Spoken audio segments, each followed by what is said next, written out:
बाबा जी। श्री हरिवंश महाराज श्री।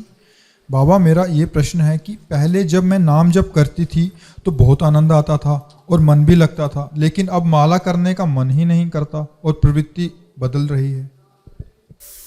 प्रारंभ में जो साधक का नाम में, रूप में, लीला में, गुण में, सेवा में आनंद आता है, ये उसकी साधना नहीं है, ये भगवत आकर्षण होता है।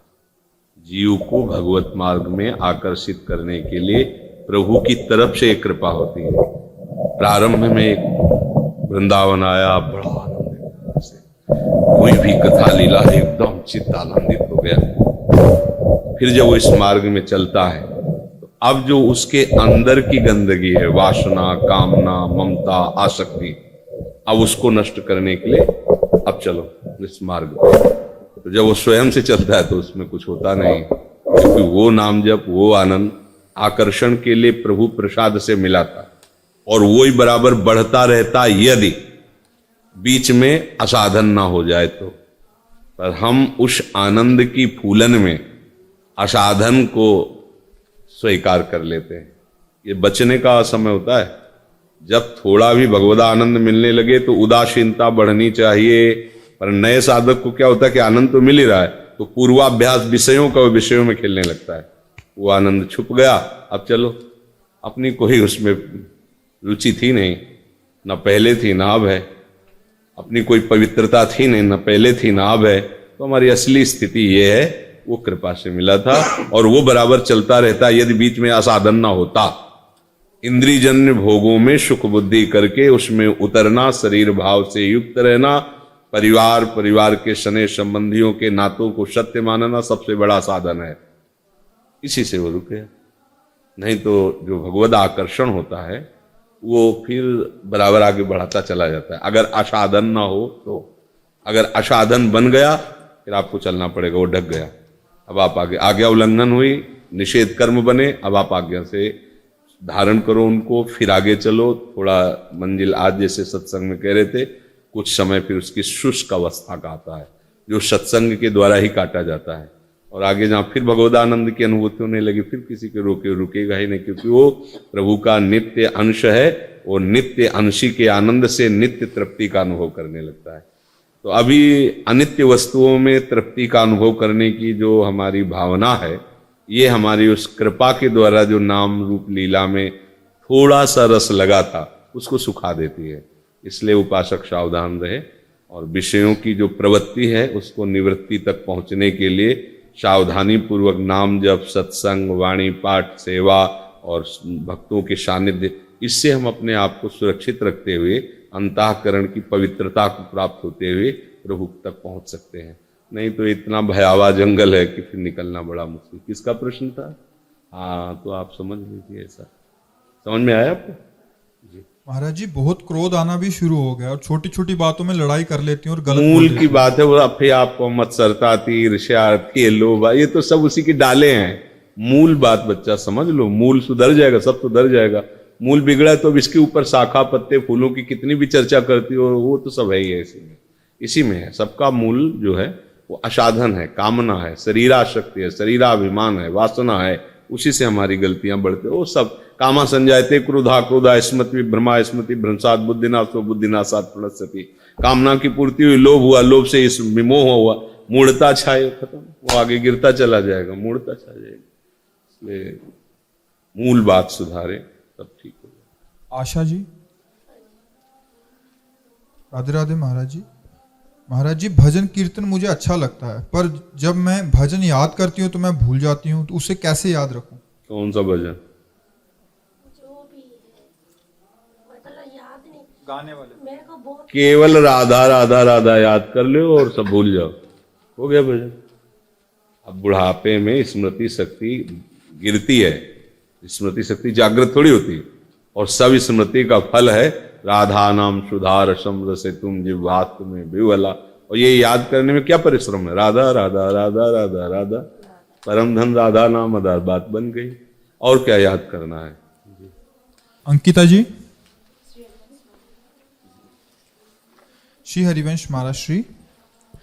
महाराज जी, कभी भजन में मन अच्छा लगता है और कभी बिल्कुल भी नहीं लगता। इसका कारण कोई अपराध बनना है या गुणों की प्रवृत्ति के कारण है? ये गुणों की प्रवृत्ति के कारण होता है।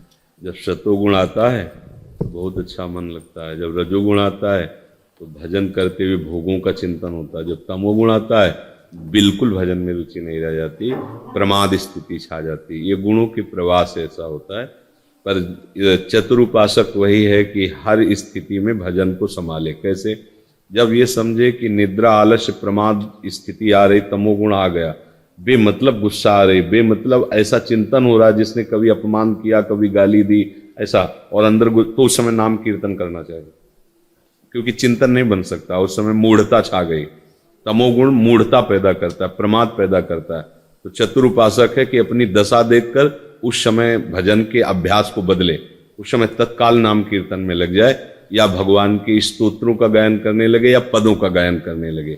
जब तक हमारा तमोगुण बदल न जाए तब तक हमें फिर उस समय नाम कीर्तन, वाणी पाठ, लीला चरित्र गायन इसमें लगना चाहिए।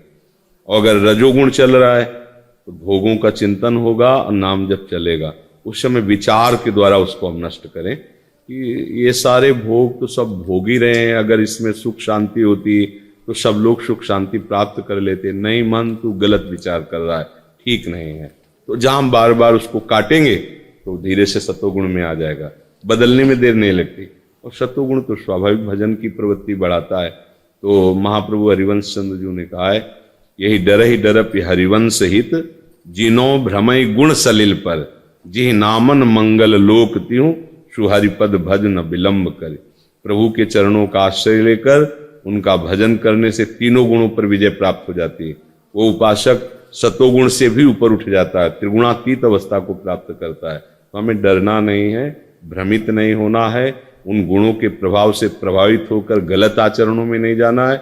नाम कीर्तन, नाम जप, लीला गायन, लीला श्रवण, हमें अपने समय को इसी में लगाना है। जब बिल्कुल कहीं मन न लगने लगे तो सत्संग चला ले। आजकल तो मोबाइल का जमाना है, सत्संग चला लो तो सत्संग की बातें तत्काल सतोगुण पैदा कर देंगे। सत्संग में भी मन नहीं है तो नाम कीर्तन चला लो, बड़ी धुनियों में नाम कीर्तन गाया जाता है। थोड़ा मन सतोगुण में आए, तमोगुण हटे तो भजन में प्रवृत्ति होने लगेगी।